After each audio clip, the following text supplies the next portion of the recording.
E aí, galera, beleza? Como é que vocês estão? Meus amigos, o vídeo de hoje divide aqui em 6 temas e tem muita coisa pra gente falar nesse Brasil que tá cada vez mais estranho. Mas enfim, quero começar falando dele, Jair Messias Bolsonaro, trazer uma matéria interessante que envolve a confusão que tá acontecendo, aí o caso dele lá da carteirinha e um e-mail. Que e-mail é esse? A gente já comenta. Quero também mostrar para vocês algumas notas que saíram falando sobre a repercussão do caso nas redes sociais. Eu acho até que confirma algumas coisas que nós já havíamos comentado.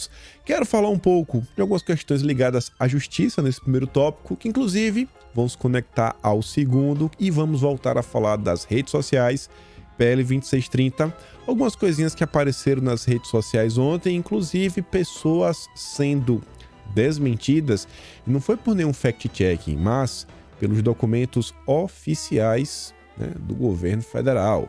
Depois vamos falar sobre a CPI do dia 8, vamos falar sem falta hoje, vamos falar também sobre a CPI do MST, e aí depois eu espero que dê tempo de comentar sobre dois assuntos. O primeiro, quando eu vou falar até de MST, eu acho que na parte de MST, acho que eu coloquei nessa parte. Quero também falar sobre a economia do Brasil, não tá boa, né, tá mais do que óbvio. Mas depois eu quero falar com vocês sobre controle e algumas coisas que estão acontecendo no Brasil e no mundo que eu acho que vale a pena prestar atenção e tem tudo a ver, inclusive, com o debate público, como é que as coisas estão sendo colocadas, que você vê que no Brasil as coisas estão cada vez mais baixas e, se der tempo, algumas notícias internacionais. Mas vamos que vamos, e vejam só, sendo bem direto ao ponto, olha essa manchete. Prefeitura fez um boletim de ocorrência para questionar registro, né, de Bolsonaro, né, da carteirinha, em São Paulo. Município suspeita, né, de uma fraude em inclusão no sistema de saúde que usou o e-mail lula@gmail.com e citou um lote que nunca foi disponibilizado à cidade. Não parece muito estranho toda essa história? Bolsonaro sempre fez questão de falar, não tomei. Saíram notas na imprensa sobre suas viagens anteriores falando, olha só, Bolsonaro tá comendo na rua porque não tomou por causa disso, por causa daquilo outro. O que eu sei é que a turma lá da vez, né, a redação, fala assim, que nesta quinta-feira, dia 4, circulou em veículos de imprensa e nas redes sociais a informação de que a CGU havia encontrado um registro, né, em nome do ex-presidente inserido no sistema do Ministério da Saúde. De acordo com a informação, Bolsonaro teria tomado lá, né, o negócio no dia 19 de julho de 2021. O boletim de ocorrência foi registrado em 9 de janeiro deste ano, na 2ª Delegacia Policial, logo após a Covisa ter tomado conhecimento do registro, né, do suposto caso. A informação já havia circulado no início do ano. Aí lá, portanto, fala assim, as funcionárias que foram alertar sobre o caso também disseram que o registro no sistema foi feito por meio do e-mail lula@gmail.com, o que é um indício de fraude. Além disso, o registro no sistema foi feito apenas no dia 14 de dezembro de 2021, quase 5 meses após a suposta imunização. Você percebe como as coisas são bem estranhas no que tange esse assunto? Você vê que a matemática não fecha, mas todos os grandes jornalistas foram taxativos a, mais uma vez, condenar Bolsonaro com base em suspeitas. Mesmo sendo apenas um suspeito, na visão dos jornalistas, e o que eles passaram para a população, Bolsonaro é um grande criminoso. Mas vamos continuar. No dia de ontem eu comentei que eu falei assim, posso estar muito errado, mas eu acho que esse tipo de ação, você vai fazendo uma coisa aqui, uma coisa a colar, uma coisa aqui, uma coisa a colar. Eu falei, aquela ação com o Bolsonaro, eu acho que quem já está convertido de esquerda adorou, quem já é convertido de direita achou que não está muito certo, e quem estava no meio do caminho podia botar a mão na cabeça e falar, não sei, viu, acho que esse caminho aqui tá as coisas estão ficando meio complicadas. E aí a turma do Metrópolis disse que o Valdemar, do PL, calcula que Bolsonaro se fortalece com a operação.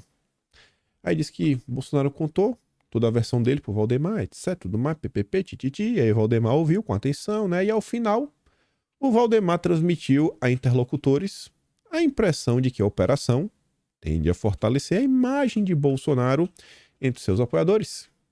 Os apoiadores de Jair Bolsonaro já exploram especialmente nas redes sociais, a ideia de que ele está sendo perseguido pelo governo do Dilma. Olha essa nota, no Metrópolis. Um jornal acima de qualquer suspeitas para falar algumas coisas sobre Bolsonaro, o Globo. Após essa nota do Metrópolis, olha ali o horário, ó, 7h46 da noite. Levantamento revela como o bolsonarismo tenta emplacar sua narrativa para justificar a ação da Polícia Federal. Aí a nota que saiu depois, a nota do Metrópolis, fala o seguinte, ó, as 25 buscas mais repetidas no Google nas últimas 24 horas revelam que apoiadores de Jair Bolsonaro estão tentando e, em alguma medida, estão conseguindo emplacar uma narrativa paralela. A Globo, né, o Globo está falando, ó, os apoiadores de Bolsonaro estão tentando e, em certa medida, estão conseguindo. Uma narrativa paralela, ou seja, a narrativa que não se encaixa no que a Globo defende, etc, tudo mais. Na história alternativa, Bolsonaro, em vez de alvo da operação, teria, antes de tudo, inocentado pela PGR, que manifestou junto ao judiciário pelo indeferimento da busca e apreensão na casa do ex-presidente em Brasília. E a nota diz, ó, a negativa do órgão é verdadeira, como se sabe, né? Mas em nada isenta Bolsonaro das suspeitas, disso, daquilo, etc, tudo mais. Não, beleza, mas ele não está condenado ainda, né? E já vi vários casos. Acho que quando vai com muita sede ao pote assim, contra Bolsonaro, normalmente a coisa acaba se revertendo, ajuda a fortalecer a imagem dele perante a população. Saiu mais uma nota sobre o tema. Michele Bolsonaro teve 65% de menções positivas nas redes após a operação. Eu posso falar, né? São os números. São os números. Grande maioria, né? Falando de forma positiva. O tempo vai falar qual será o resultado final de tudo. A gente não sabe nem se Bolsonaro vai poder ser candidato ou não, se vai estar livre, se não vai. Torço pelo melhor, né? Pro nosso ex-presidente. Mas vamos acompanhar a situação. Nesse mar de caos, que é notícia ruim é trazer notícia ruim, né, no dia a dia. Quando você olha, você tenta colocar, às vezes, assim, a situação, né, um pouco mais longe, lá fora da caixinha, você vê que às vezes a esquerda pode estar escolhendo caminhos errados. Outra coisa que eu quero só destacar aqui, sem muito juízo de valor, só que eu achei muito interessante, né, compartilhar com vocês, no mínimo curioso. Bom, o prefeito de Brusque, em Santa Catarina, ele foi cassado e o Tribunal Superior Eleitoral também tornou o Luciano Hang, vocês conhecem aí da Havan, inelegível. Não acho que ele queira ser candidato, nem precisa, mas tudo bem, tá inelegível já, para deixar claro. E aí, na ação, né, que foi protocolada, com os partidos de esquerda que se aliaram, inclusive, ao Podemos. Olha que interessante, né? Olha o que a esquerda apontou contra o Luciano Hang. Hang, ele tinha feito uma entrevista. Ele entrevistou funcionárias venezuelanas da Havan e recomendou que a comunidade de Brusque não votasse no 13. E aí a turma da esquerda não gostou disso e anexou aí, né, o pedido. A turma da esquerda também falou assim, ó, Hang também fez postagens entrevistando funcionários e fornecedores da Havan, em que diz que o desemprego foi plantado pelo PT e que o partido havia deixado um rastro de destruição. Dá pra vocês, né? Então, vejam só, Hang aí, a esquerda ficou, sabe, bem chateada. Como assim, rapaz? O Hang votou no... Criticou quem vota no 13, né? Falou, não vote no 13. Como assim o Hang criticou o PT? Falou que deixou um rastro de destruição. E aí, como ele apoiou o prefeito, né? Mais algumas coisas, não foi só isso daí. Tá inelegível e o prefeito tá cassado. Esse é o Brasil. É o Brasil que também teve a questão do Daniel Silveira. Temas polêmicos, né? Aqui desde o início. E aí, olha só. No final do vídeo ontem eu falei algumas coisinhas e eu acho que aqui reforça mais uma vez a maior corte do Brasil, corte mais alta desse país, formou maioria para derrubar o indulto do Daniel Silveira. E essa corte, composta por 11 membros, nesse momento só tem 10, né? Um se aposentou. Mas dos 10 que estão lá, apenas 2 foram a favor de manter o indulto para o Daniel Silveira. Vocês conseguem adivinhar quem? No início da sessão desta quinta, os ministros André Mendonça e Nunes Marques votaram para validar o indulto que Bolsonaro concedeu. Para os ministros, a Constituição concedeu ao presidente da República o poder de concessão de graça constitucional a condenados, medida que não pode ser revista pelo Poder Judiciário. E é o que eu falo. Esses 2 aí são perfeitos? São maravilhosos? Não, de jeito nenhum. Eles não erram? Não, eles erram. E já erraram algumas vezes e vão continuar errando. Mas, principalmente nessas votações que ganham mau destaque, vocês podem ver que normalmente o posicionamento deles, não estou falando se é certo ou errado, tende a divergir da maioria.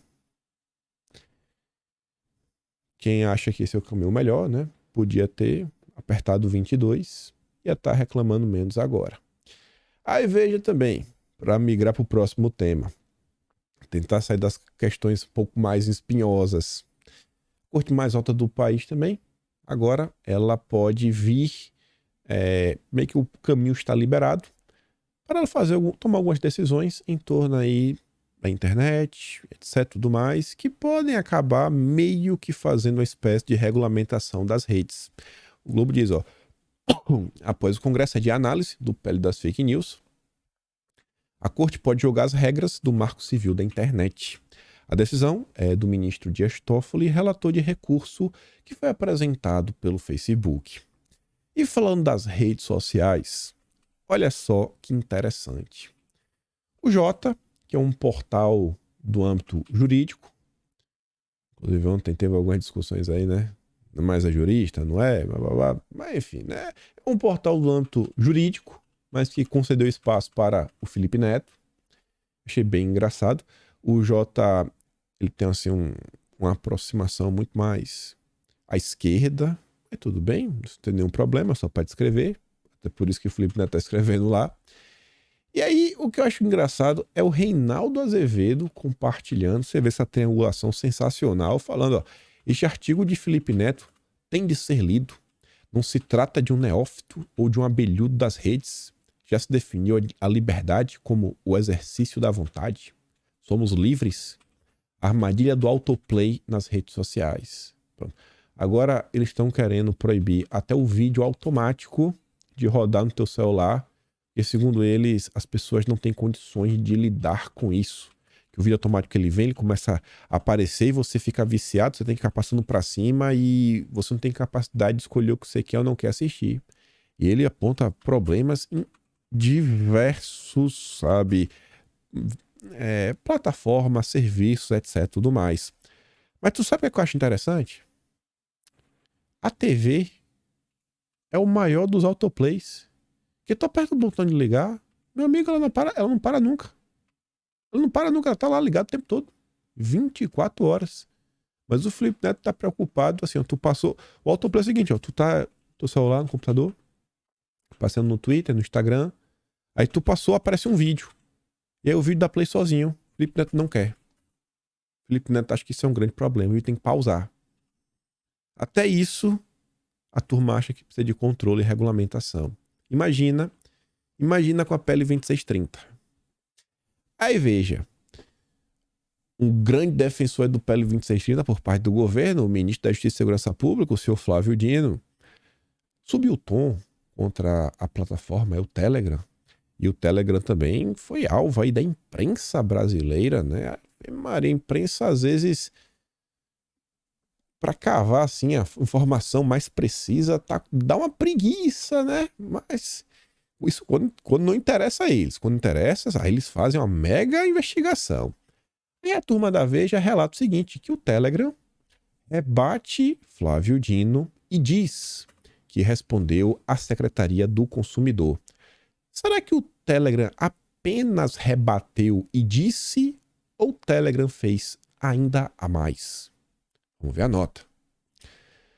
O ministro da Justiça e Segurança Pública, Flávio Dino, disse há 2 semanas que abriria um processo administrativo contra o Telegram, pois a decisão judicial, que dava 5 dias para informar os métodos usados contra ameaças de atentados e discurso de ódio, não haviam sido informados no prazo.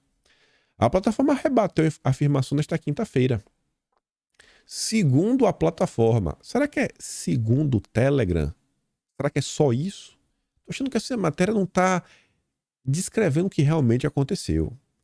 Google, Facebook, TikTok, Twitter, Kuai foram acionadas pela Secretaria Nacional do Consumidor em 13 de abril.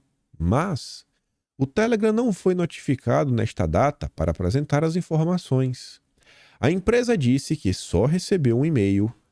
A empresa disse, será que a empresa que falou? Será que foi só isso?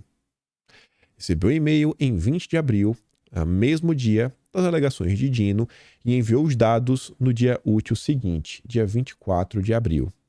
Será que só a empresa só disse, alegou, falou, segundo o Telegram, rebateu?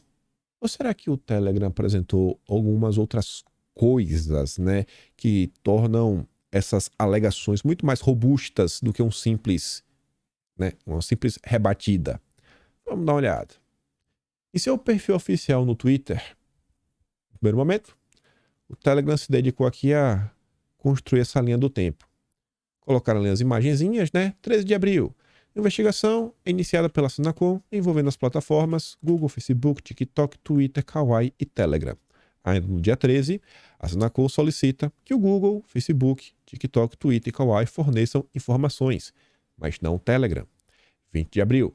Aí coloca lá, notícias se espalham sobre o Ministério da Justiça, declara que o Telegram não respondeu o pedido, e papapá, e tititi. O Telegram, responde ao e-mail confirmando o recebimento. Aí, dia 20, a Senacom enviou um e-mail solicitando que o Telegram forneça informações. Nenhuma outra notificação foi enviada anteriormente. 24 de abril, próximo dia útil, o Telegram responde. Se o Telegram tivesse postado apenas isso daqui, que em tese é a explicação dele, realmente seria rebater alegações, segundo o Telegram, etc. tudo mais. Que até diz, o Telegram respondeu à solicitação da Senacom, 1 dia útil, etc. tudo mais. Só que, eu queria saber como é que os jornalistas do Brasil se reportam a isto daqui. Você não está conseguindo ver, mas a gente vai dar um zoom.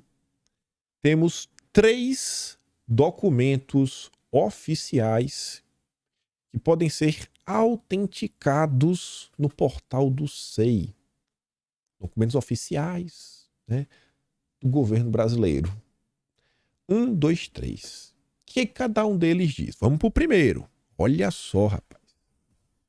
E esses documentos oficiais, você pode ver, eles possuem o dia, a hora, quem assinou, né, que tem assinatura eletrônica, código verificador, tem o CRC, QR Code, o site para checar, tem tudo. Tem tudo. Olha lá em cima. Ministério da Justiça e Segurança Pública, Secretaria Nacional do Consumidor, Gabinete da Secretaria Nacional do Consumidor. Destino, DPDC, despacho, papapá, quem assina, Vadir Damus. E aí ele diz, né, esse primeiro documento foi o do dia 13, onde a Senacom planeja notificar várias plataformas, incluindo o Telegram. Aquele planeja, né? É o Vadir Damus falando, em acolhimento, as razões, bababá, eu determino instaurar o procedimento administrativo de averiguação preliminar em busca de... Aí bota lá as empresas, né? Além disso, solicita encaminhar as notificações por e-mail. O Vadir Damus está pedindo, eu estou pedindo para notificar as empresas. Dentro das empresas está aqui o Telegram. Segundo documento. Esse daqui já é do Ricardo Lovato Blatz, que é o diretor do Departamento de Proteção e Defesa do Consumidor, DPDC, né? Departamento de Proteção e Defesa do Consumidor. Aí ele recebe do Vadir Damus e aí ele notifica as empresas. Esse é o cara que notifica. Mas vamos olhar lá em cima. Interessado. Google, Facebook, ByteDance, tecnologia limitada, não sei qual é essa. Twitter Brasil, Joio Technology Pte Ltd, tá? E o Telegram? O Telegram não apareceu. Não tá ali o nome, né? Documento do dia 13 de abril.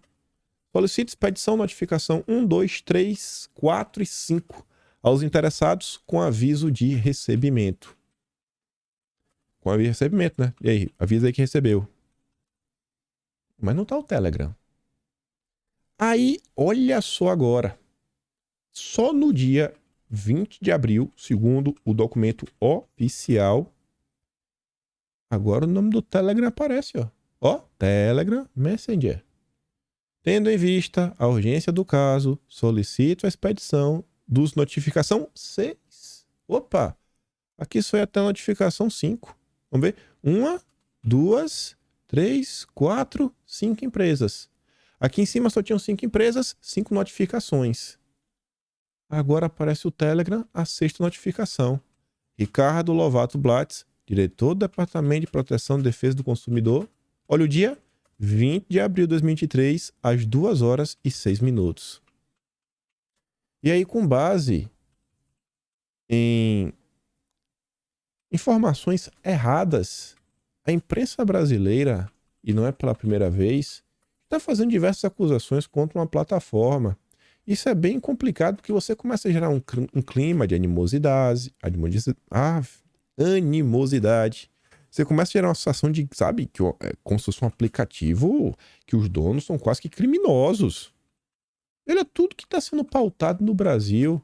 Está sendo utilizado, inclusive este caso foi utilizado pela imprensa, o caso do Telegram, para falar que a internet é uma terra sem lei, que não dá mais, para aceitar que aplicativos, que plataformas, que empresas, que tititi, que tei, fiquem aí operando às margens da lei brasileira. Aí você vê, gente, que no final do dia o pessoal comeu mosca. Essa é a turma que quer regulamentar a internet. Eles não te notificam e te acusam de não responder, porque tu tinha que ler mentes. É brincadeira isso? O Brasil não é para amadores, nem para profissionais. É só para petista. Aí veja aqui, né, o Brasil do PT. Onde é que tá o Lula? Resolvendo os problemas econômicos do país? Não. Tá lidando aí com, sei lá, segurança pública, que até agora eu desconheço alguma proposta. Tem segurança online, né, para as redes sociais, mas segurança pública, como vai combater a galera aí que tá nos morros, milícia, etc, tudo mais. Não tem nada. Mas não, o Lula tá já programando a sua 5ª viagem internacional em 4 meses, mesmo que só faz passear. Só faz passear. Só que engraçado essa viagem de agora é que não vai levar ninguém, nenhum ministro. E por quê? Porque ele tá vendo que a coisa não tá andando, não está saindo do papel. Hoje é dia 5 de maio de 2023. Hoje é 125º dia do governo. 125 dias de desgoverno e nada avançou. Nada. Tanto que, no dia de ontem, o Lula deu uma alfinetadinha no Padilha, falando, não, o Padilha montou esse grupo sensacional, o Conselhão, mas espero que na Câmara ele consiga fazer algo igual, que não tá sendo do papel. Padilha sendo criticado, assim, de forma aberta pelo Lira, por parlamentares. Tanto que, no final da noite de ontem, o Estadão diz o seguinte, ó, Lula decide assumir coordenação política após reveses no Congresso. Parece que o Padilha não tá entregando nada. 125 dias, 10 bilhões de emendas liberado, todo o apoio da Rede Globo, da Folha, do Estadão, do Felipe Neto, faz o que quer, da cambalhota, alguns outros setores, né, do establishment brasileiro também apoio do governo e ele não consegue vencer. Jogaram o Brasil no buraco só para tirar Bolsonaro. É o que fica aparecendo. Mas deixa lá, né? Todo mundo já sabia. Aí veja como são as coisas. Aqui é a matéria que jamais o Paulinho da Força vai brigar com o Lula, vai ser oposição. Aí diz que vai ser independente. Mas olha qual é a crítica. Sem qualquer ministério e sem nenhum dos pedidos atendidos, o Solidariedade ameaça romper a atual postura de independência. Balela, não vai rolar. É o Palanque da Força dando piti. Tem 7 deputados, o Lula tá olhando assim e fala, véi, 7 não resolve meu problema. Perdi de 295 a 100 e poucos, né, a votação do PDL do Marco do Saneamento. O Lula tá precisando de uma base de 200 deputados, 180 aí pelo menos, né? 180 pra fazer caridade. Não sei nem se dá pra aprovar uma PEC, que foi 120 e pouco. Uma coisa até interessante sobre o Marco do Saneamento, vocês sabiam que a Tabata Amaral foi contra o pobre ter esgoto em casa? Tem que perguntar pra ela, né, se foi o Lema que mandou ela votar contra. Mas tudo bem. Aí o Solidariedade disse que vai se juntar com o PSDB e Cidadania, se não der cargo pra eles. É assim que funciona, né? Não é nenhuma proposta de Brasil. O cara vai ser independente, oposição, se o governo der ou não der cargo. Olha o nível da discussão pública. Aí, continuando. Lula não dá sinais de aproximação com evangélicos e tem rejeição puxada pelo segmento. Por que será, né? E não dá sinais de aproximação. Por outro lado, de quem ele se aproxima? O conselhão do Lula tem presidente do B3, do Itaú, Bradesco, Lula, né, o pai dos pobres, que vai combater a burguesia, né? Tá bom. Na de finanças, Cristina do Nubank e até o Felipe Neto. Ora, Luísa Trajano, Febraban, Josué Gomes, só a nata do Brasil. Só os melhores dos melhores dos melhores. O Alfredo Vaz também tá. Graças a Deus que na minha família ninguém é muito inteligente para poder ser membro do conselhão, né? Um grande empresário. Todo mundo é orelha seca. Tudo na vida é questão de prioridades. O Rubens Ometo também tá aí. Ah, só os jogadores da Champions League. Aí você vê. Enquanto fica aí, não, tem o meu grupo, olha só. Tentando, sabe, vender um castelo de areia. Quando você olha para a realidade, o que é que realmente está acontecendo? Para fora dos olhares da Rede Globo, CNC. Fatia de inadimplentes sem condição de quitar dívidas em abril é a maior em mais de 2 anos. As pessoas não estão conseguindo pagar suas dívidas. Renner fecha 20 lojas durante o primeiro trimestre em meio à redução de lucro. Foram encerradas 13 operações da Camicado, 4 da marca Renner e 3 da Yukon. Enquanto o Dilma tenta vender um castelo de areia, sinais de economia mais fraca derrubam o indicador antecedente de emprego, diz a FGV Ibre. No entendimento do técnico, somente quando os empresários perceberem aumento sustentável e crescente da demanda interna, seria possível arranque maior do emprego no país. O que vocês acham que os empresários estão vendo? Perseguição? Ou estão vendo um cenário maravilhoso, sensacional, que tudo vai dar certo, que o crédito está cada vez mais barato, que os juros estão mais baratos, que o Brasil está seguindo assim uma linha com mínimo de responsabilidade em seus gastos, com tendências, né, de desinchar o tamanho do Estado, de reduzir impostos? Deve ser essa ala, né? Não, é porque o empresariado é revanchista. Os empresários são bolsonaristas. Deve ser por causa disso, né? Aí ninguém quer investir mais no Brasil.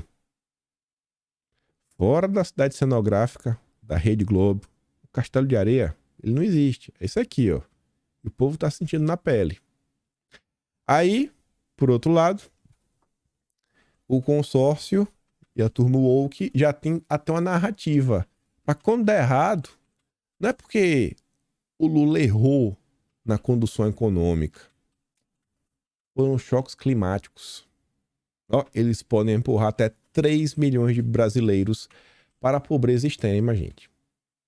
Tá vendo como são as coisas? Mas não se engane. Nem tudo está perdido. O Brasil tem como dar a volta por cima. Ele até fala o seguinte, né? Isso aqui é um relatório do Banco Mundial. O Brasil é um grande emissor de gás do efeito estufa. Não porque usa combustíveis sujos, mas porque o Brasil continua cortando florestas para extrair madeira e também porque o Brasil está a expandir a agricultura. Se a gente parar de expandir a agricultura brasileira, de gerar riqueza, gerar trabalho, de produzir comida, né, o Brasil pode dar certo. As pessoas estão entrando, né, para a extrema pobreza porque a agricultura está expandindo. Veja só como são as coisas, né? Relatório do Banco Mundial.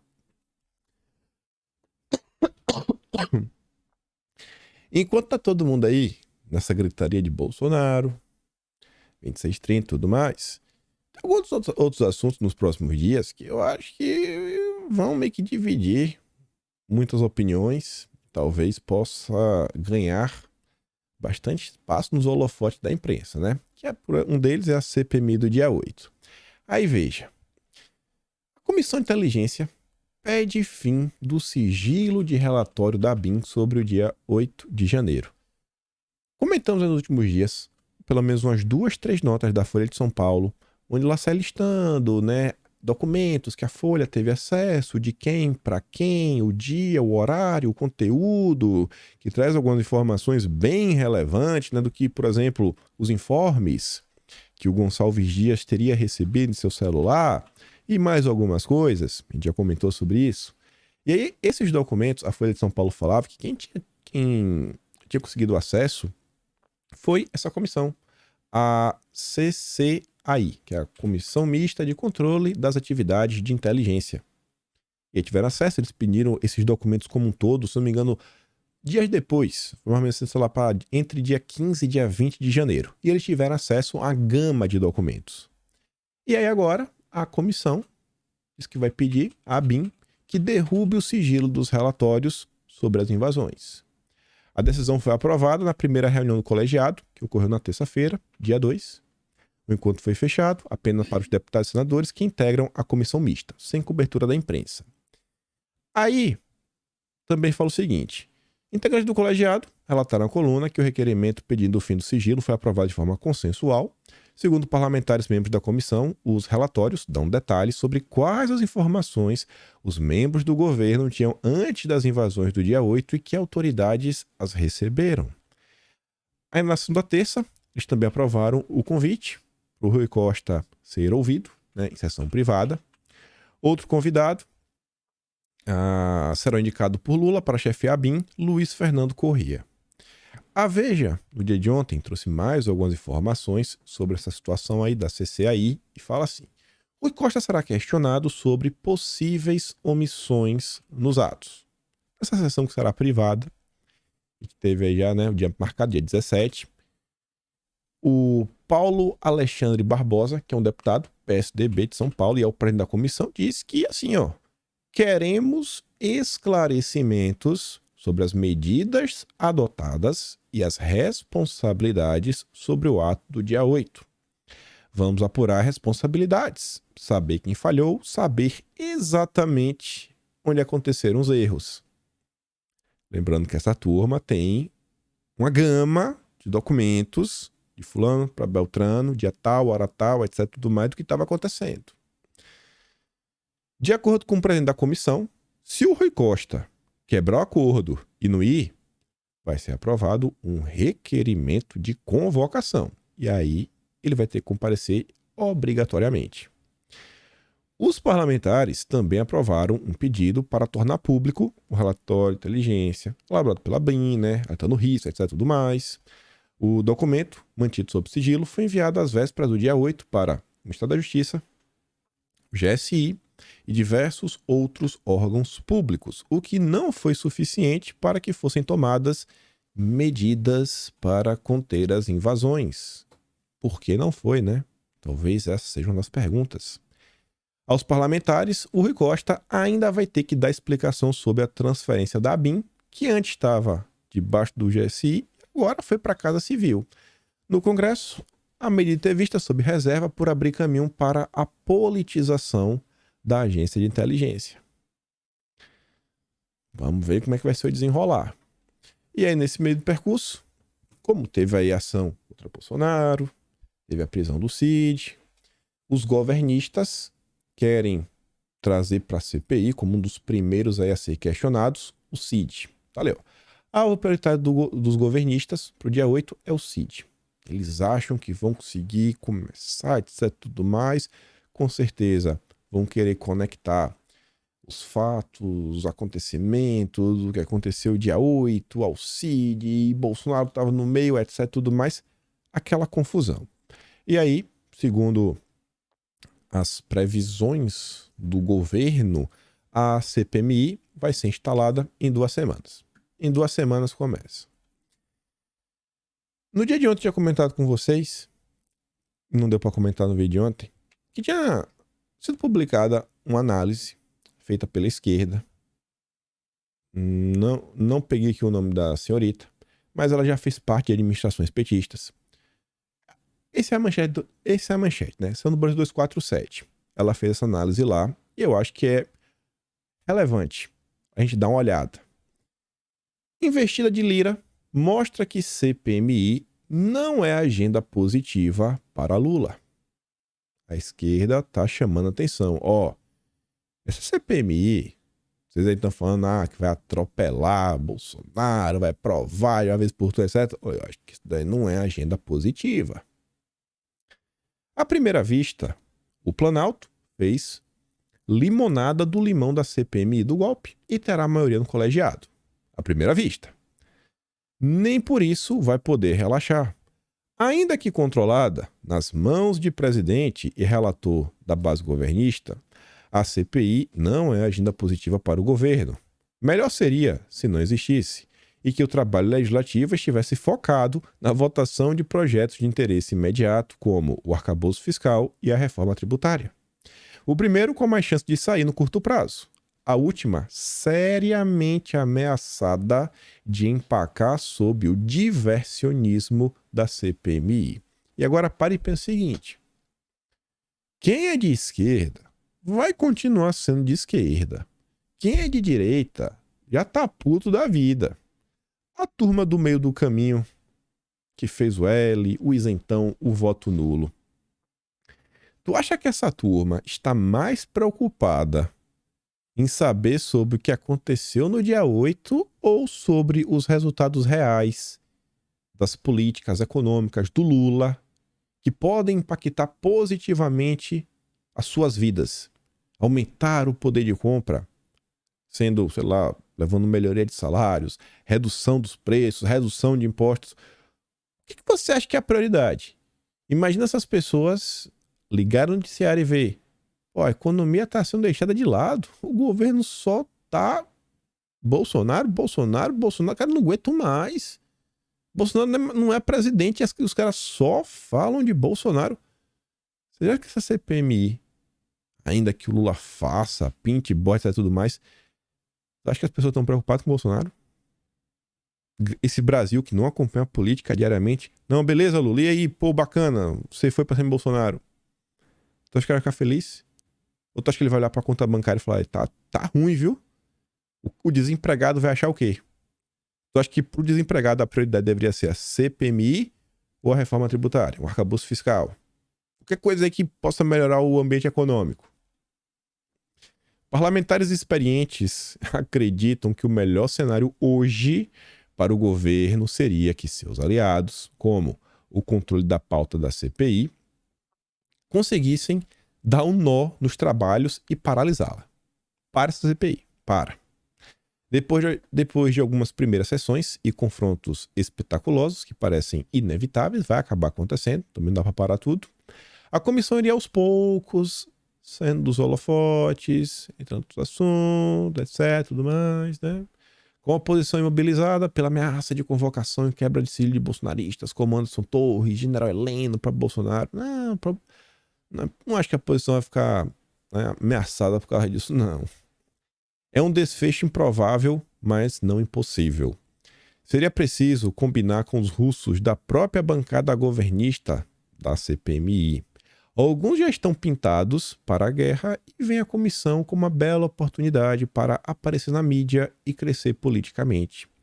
O governo teria ainda que se conformar em enterrar a comissão, em vez de, com toda a legitimidade, usar sua maioria para derrotar a terra bizarra, né, dos bolsonaristas, toda aquela ladainha. E, com isso, né, abrir mão de expor no picadeiro com espalhafato personagens envolvidos no dia 8/1 e desmoralizá-los de vez. A esquerda falando, ó, esquece essa sanha persecutória, vingativa, isso vai dar errado, vai dar errado. Sem contar que antes mesmo de ser instalada ou ter seus dirigentes sindicados, a CPMI já deixou o governo mais dependente ainda de aliados do Centrão e, claro, do Lira. Sem cerimônias, Lira, que indicará o presidente da comissão e boa parte dos deputados, aproveitou o fim de semana para dar entrevista ao Globo pedindo a cabeça do Padilha. Essa nota é do dia 1º. O que aconteceu já depois? 10 bilhões em emendas foram liberadas após o encontro do Lula com Lira. Lula não vai dar a cabeça de Padilha, mas deveria se acautelar em relação à abertura de mais uma frente de batalha, em território onde, na prática, não terá maioria real e ficará nas mãos do Centrão. Na busca de destruir a direita, o Lula pode estar cavando seu próprio buraco. Mas deixa ele lá, né? Ele acha que ele sabe o que está fazendo. E além dessa frente de batalha, das que ele já abriu, tem outra que também é inevitável, e essa daqui eu acho muito difícil do governo ter algum tipo de controle, né, sobre ela, é a CPI do MST. Aí veja como são as coisas. Gleisi Hoffmann resolveu rebater as críticas do agronegócio ao MST. A Gleisi Hoffmann falou que é prepotência e radicalismo. Tá ali, ó. A presidente nacional do PT, a Gleisi, rebateu na segunda-feira os ataques feitos por representantes do agro ao MST. A bancada ruralista subiu o tom nas críticas ao Sem Terra após o anúncio de que o movimento vai fazer parte do Conselhão, né, o Conselhão do Lula. E engraçado que o MST falou, não, somos um movimento descentralizado. Uai, mas se não tem um centro, como é que é a indicação para o Conselhão? Como é que a indicação do Conselhão realmente representa o MST? Se não tem um centro. São aquelas inconsistências, né, que o petista nunca tem resposta. Abre aspas. Que história é essa de questionar a participação do MST no Conselhão? É o maior movimento social organizado no Brasil e, quem sabe, no mundo. Representa boa parte da agricultura familiar e camponesa. Coloca comida no prato do povo. Parte do agronegócio brasileiro está mostrando prepotência e radicalismo, partidarizando o setor. Os radicais são os agricultores, não quem invade terras. Isso é ruim para o Brasil e para o próprio setor. Tá bom. O aceno ao MST é o último capítulo dos atritos entre o governo e o agro. O anúncio foi feito um dia após o Banco do Brasil retirar o patrocínio que daria ao AgriShow. A decisão foi uma retaliação ao evento, que desconvidou o ministro da Agricultura, o Fávaro, né? O caso, convidar o MST para o Conselhão. O convite para o MST entregar o Conselhão foi feito no sábado pelo Padilha, em visita à cozinha à escola do grupo em São Paulo. O mesmo Padilha que não consegue entregar resultados na Câmara. Está sendo cobrado. Mas ele consegue agradar o MST. Essas são as preocupações do governo do Dilma. Aí no dia 1º também, quem aparece é o Silvio Almeida. Neste dia dedicado à luta dos trabalhadores, manifesto todo o meu respeito e admiração pelo MST. Trata-se de um dos maiores, meu Deus, dos mais importantes movimentos sociais da história do Brasil e que reivindica o cumprimento do mandamento constitucional pela reforma agrária. Essas são as preocupações em relação ao agronegócio. Aí veja, eu tô falando, o Dilma, eu acho que ele vai ter problemas na CPMI do MST, CPI do MST.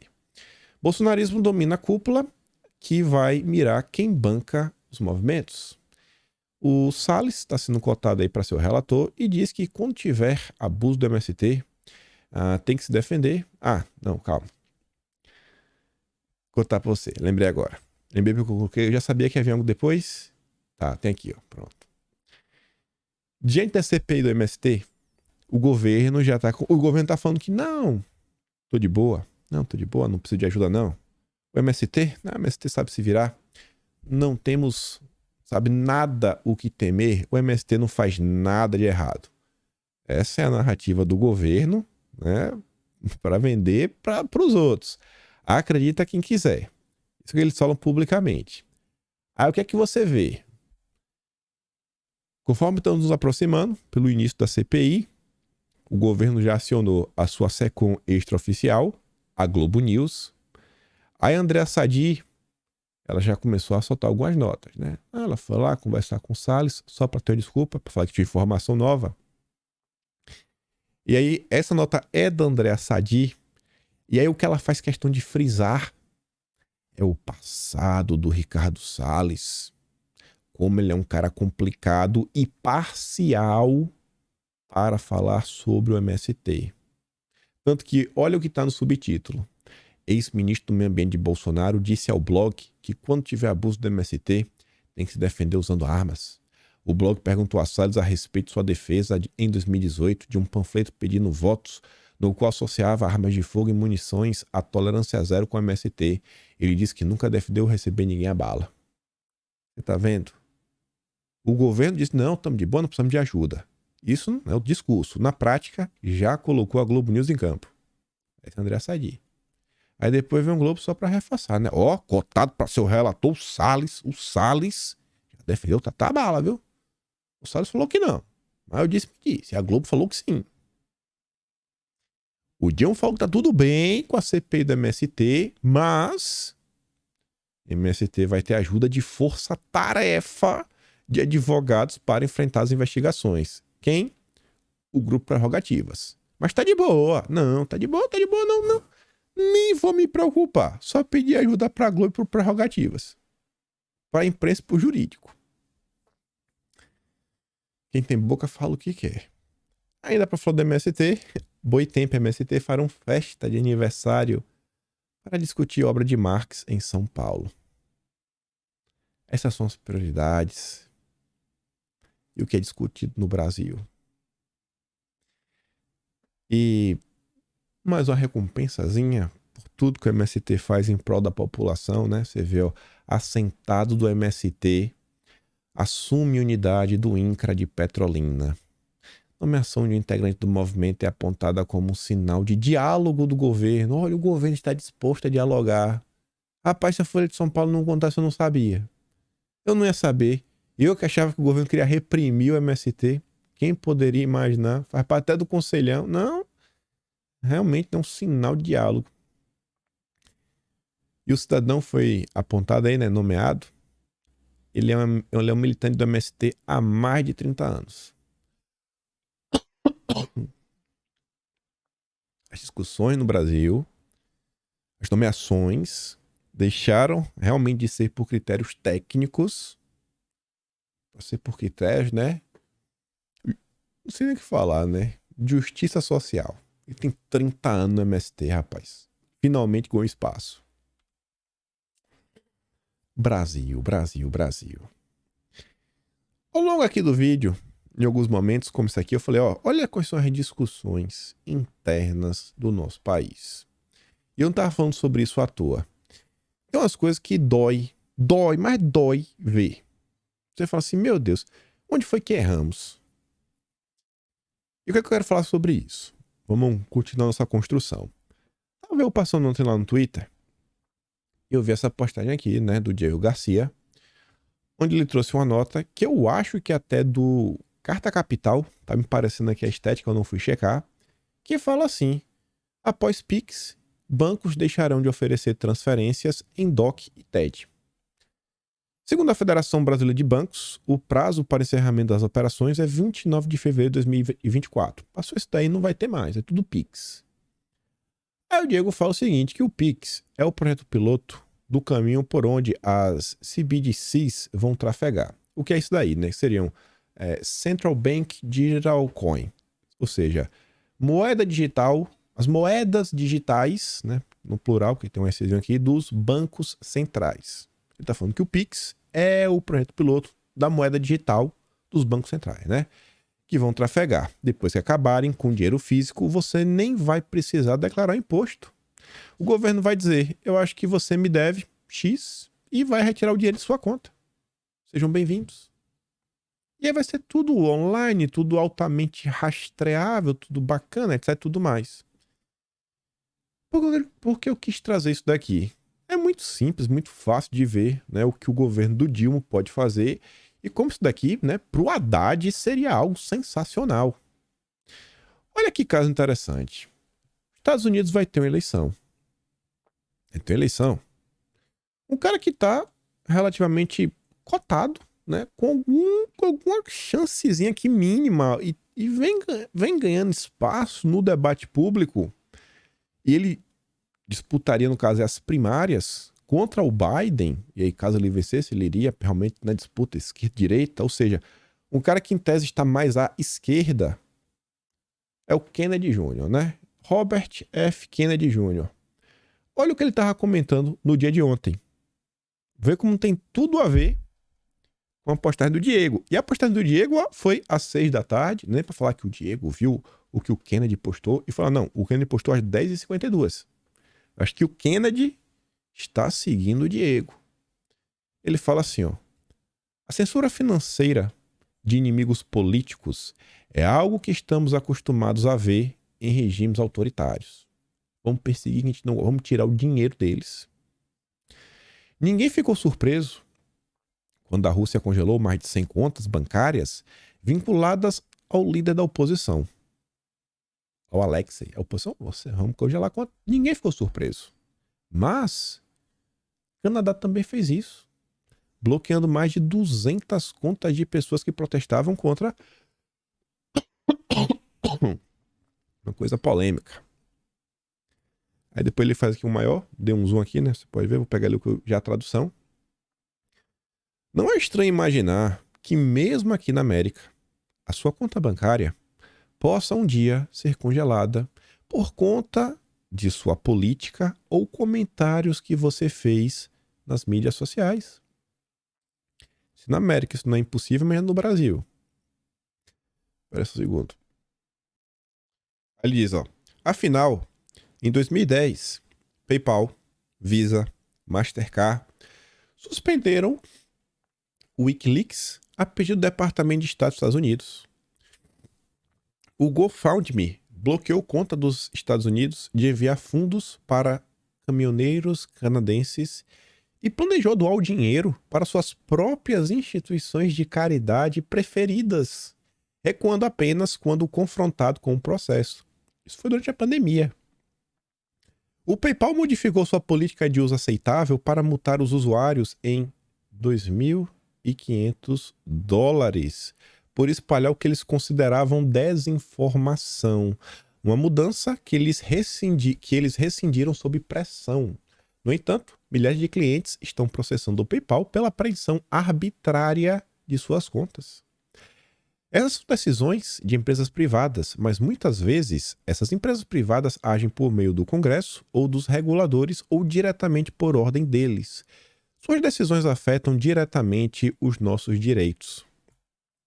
Aí ele continua. A capacidade de economizar e gastar sem interferência política é um pré-requisito para o exercício da dissidência significativa e vou defendê-la de acordo. Ou seja, dissidência, ser oposição. Você poder economizar dinheiro e gastar o seu dinheiro da forma que você quiser, isso é um pré-requisito para você poder ser oposição. Ser oposição, ir pra rua, se manifestar, fazer isso, fazer aquilo outro, não ser uma associação criminosa, busca apreensão, etc. Cara, isso aqui é uma coisa básica. Esse cara, o debate americano, tá no Democrata.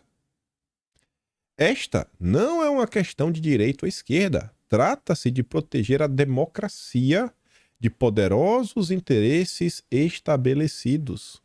A digitalização da moeda deu ao governo poderes sem precedentes para vigiar e controlar a vida econômica. Aí agora você vai entender porque eu falei do Diego Garcia. A última postagem dele, para encerrar, ele fala assim: é por isso que me oponho aos CBDCs, as moedas digitais do Banco Central, né? Que ampliarão enormemente o poder do governo de sufocar a dissidência, sufocar a oposição, cortando o acesso aos fundos com um toque. Tocou uma tecla, né? Tá cancelado, perdeu todo o teu dinheiro.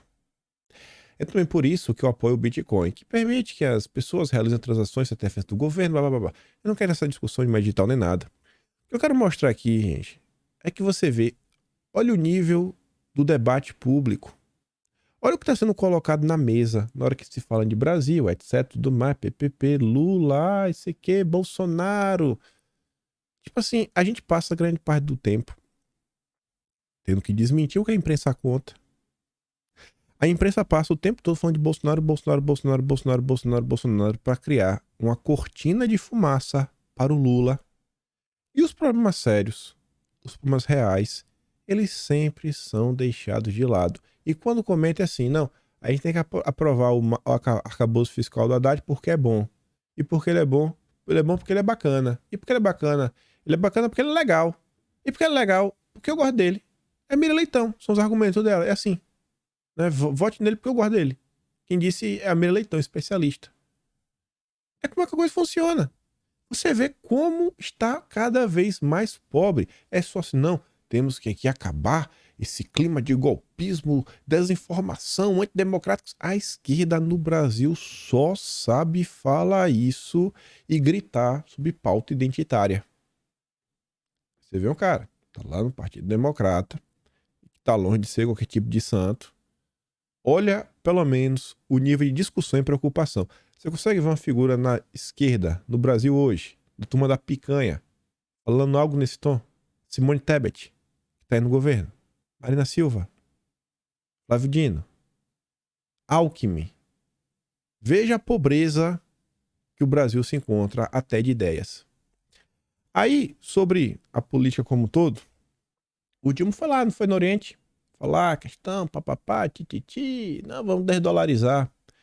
O Yuan, ele já está sendo utilizado, né, como a principal moeda entre países, mas, assim, o Oriente, né? Ele negociando com outros países, ele está usando mais o Yuan do que outros. Porque o Brasil, porque a discussão no Brasil também não podia ser assim, como fortalecer o real brasileiro? Por que não pode ter uma coisa disso daí? Como fortalecer o real brasileiro? Por que não pode ter uma discussão dessa? Não tem. Tem. Por que não pode ter? Então lá, ó. A turma tá avançando. O Brasil não. O Brasil não pode.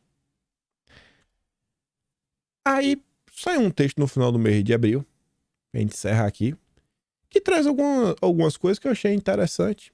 E eu sinto que o cara ali, pelo menos, tentou ter o mínimo de discernimento. Por mais que deixa claro que ele não é um cara direito de jeito nenhum. Fala o seguinte, ó, foco em Lula versus Bolsonaro escolhe transformação radical do sistema político, de especialista.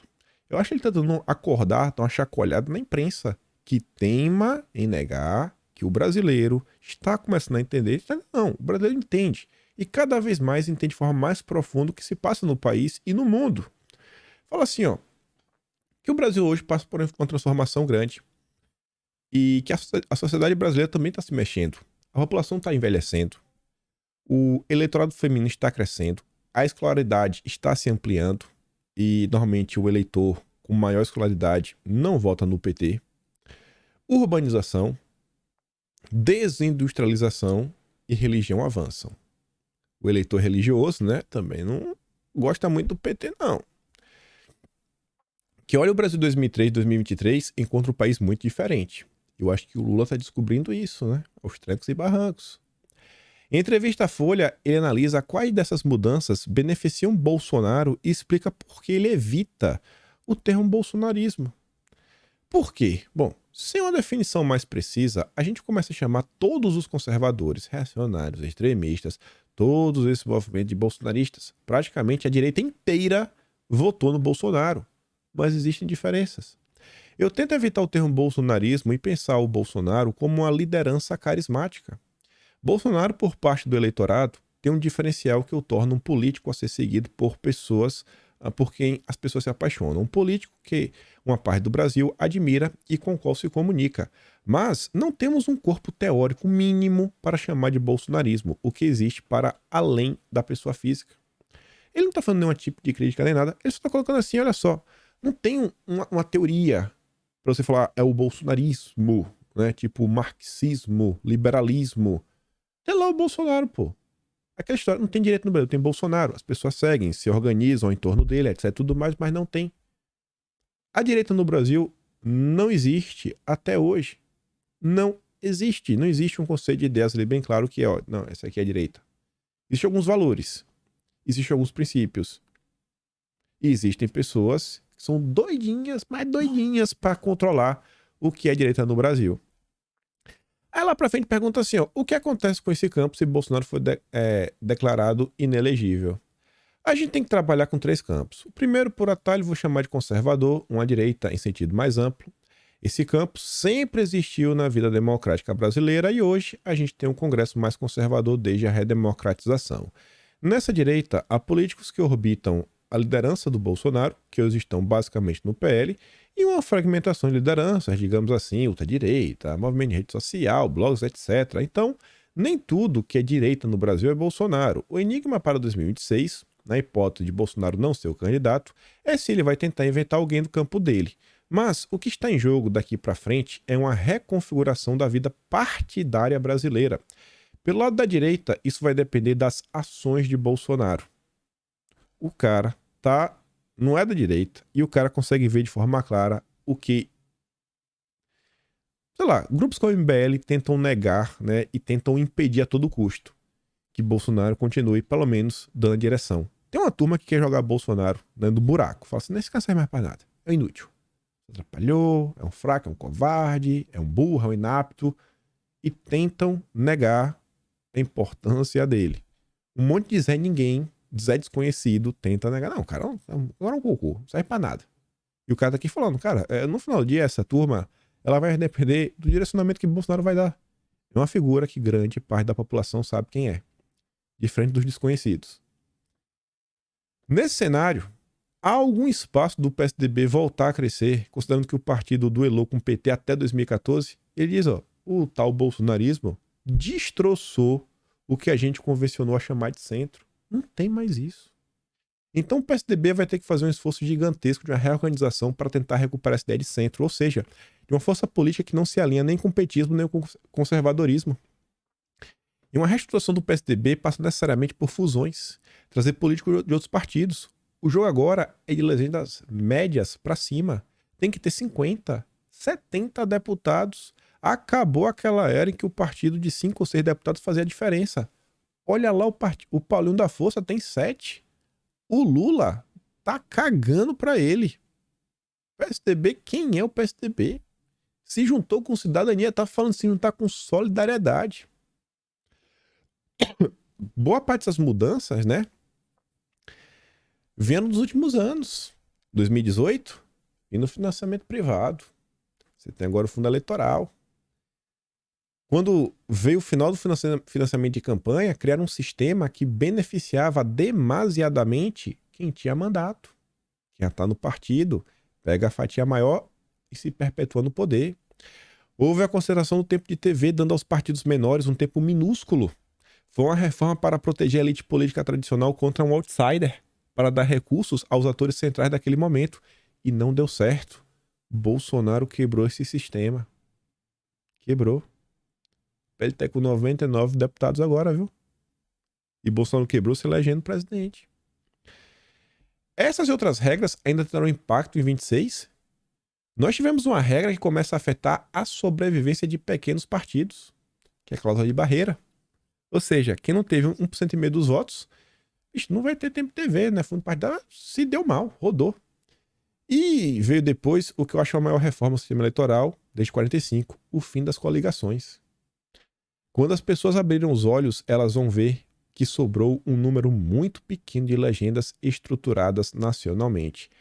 A gente está no momento de reconfiguração. Ela não aparece para nós, pessoas comuns que acompanham a política, porque a gente está o tempo todo olhando para a disputa congressual, para o petismo, antipetismo, a aprovação de medidas, o jogo presidencial. Como essa configuração deve afetar a disputa presidencial de 26? Ele diz, acho que está tudo meio aberto. PT é uma força incontornável, a esquerda não petista tem sofrido muito com o fortalecimento do PT, e no campo da direita a compactação já se deu e pode se adensar ainda mais. Com fundo eleitoral, a vida de um político foi muito mais fácil, já que ele não precisa pedir dinheiro. Estar num grande partido significa ter acesso a dinheiro para a campanha, significa ter maior probabilidade de se eleger. Agora, os nomes de 26, isso vai depender da sobrevivência política de Bolsonaro como ator eleitoral e vai depender do sucesso ou não do governo do Dilma. E aí, para encerrar, vou fazer aqui uns breves comentários. A turma fala de retaliação, disso, daquilo, outro, etc, tudo mais. Vocês não acham que quando o Valdemar vai lá e dá uma entrevista e fala assim, ó, saiu uma vez essa semana passada, falou assim, não, a gente quer eleger nessa semana. A meta, 1.600 prefeitos. 1.600. Não vou botar Bolsonaro rodar para ir nos locais onde ele teve mais votos, onde ele pontuou bem ali no primeiro turno, no segundo turno, etc, né? Foi campeão. Vou botar... Tu acha que a turma para e olha o quê? Fala assim, rapaz, peraí. 2018, o cara não tinha dinheiro pra campanha, não tinha nada, se elegeu. E elegeu os deputados. Agora em 2022, que foram 4 anos da imprensa massacrando o cara, ainda assim ele teve quase 60 milhões de votos e elegeu 99 deputados. Imagina aí, 2024. Tendo um tempo mínimo, porque até Bolsonaro se filiou quando no PL? Foi 2022, se não no finalzinho mesmo, ali em dezembro de 21. Ou seja, foi basicamente um ano. Aquela loucura. Aí você vê, pô, e o Valdemar fala, não, quero eleger 70. Queria eleger 70, elegeu 99. Sem planejamento. Aí tu vê, pô, não sei o quê, né? 1.600 prefeitos. Tendo mais ou menos 1 ano e meio, 2 de articulação. Fundo partidário. Tempo de TV. Uma estratégia mínima. Tá mirando 1.600. Já pensou botar 1.000? Tipo assim, 1/5 do Brasil, prefeito, vereador. Fica falando, ó, as coisas estão mudando. Se fala muito sobre como os evangélicos em pouco tempo podem se tornar a maioria no país. O próprio Ricardo Capelli, que estava lá no GSI esses dias, né? Agora, abriu espaço por esse novo general lá, Amaro, sei lá, não sei nem o nome do cara. Ele brigou com o Felipe Neto. Isso foi até... tá no Atlas de fevereiro. Essa briga ele falando, nós tem que começar a entender como é que dialoga com o evangélico, o Felipe Neto daquele jeito, né? Eu vejo tudo que tá acontecendo, gente. É derrota atrás de derrota, é de doer. Mas, eu acho que nesse momento, o simples fato de sobreviver, como é que fala, hein? Deixa inelegível, isso, aquilo, outro. Quando você olha assim no cenário macro de fora, você vê que a coisa tá andando. Me fala o nome de 10 deputados de direita eleitos em 2014. Tu não fala 10. Fala em 2018. Tu fala mais de 10. 50 tu acha que tu não fala. Olha agora. Olha como tá o Congresso. Olha como tá difícil pro Dilma mesmo com tudo que tá acontecendo. Por pior que as coisas estejam, se conseguir sobreviver, quanto mais tempo a direita continua só para sobreviver, a coisa continua avançando. Então assim, é duro. Sei que estão desanimados. Só nunca percam a esperança, porque no final do dia a coisa ela continua avançando. Devagarzinho, ela continua avançando. Tá cada vez mais difícil, mas ao mesmo passo, continua avançando. Nossos deputados são ruins? São. Mas pelo menos são... é melhor do que ter os da esquerda. E tá aumentando de quantidade. O Brasil algum dia vai ter que dar certo. Fico por aqui. Se gosta do meu trabalho, como sempre digo, gosta do meu canal, também valeu, tem a descrição, né? Tem o Atos Brasileiro, kimpai.com.br. Compartilhe esse vídeo e espero poder estar aqui amanhã. Espero de verdade, né? Deixe de humor. E também ver vocês. Aquele grande beijo e abraço, tamo juntos. Valeu, meus amigos. Fui!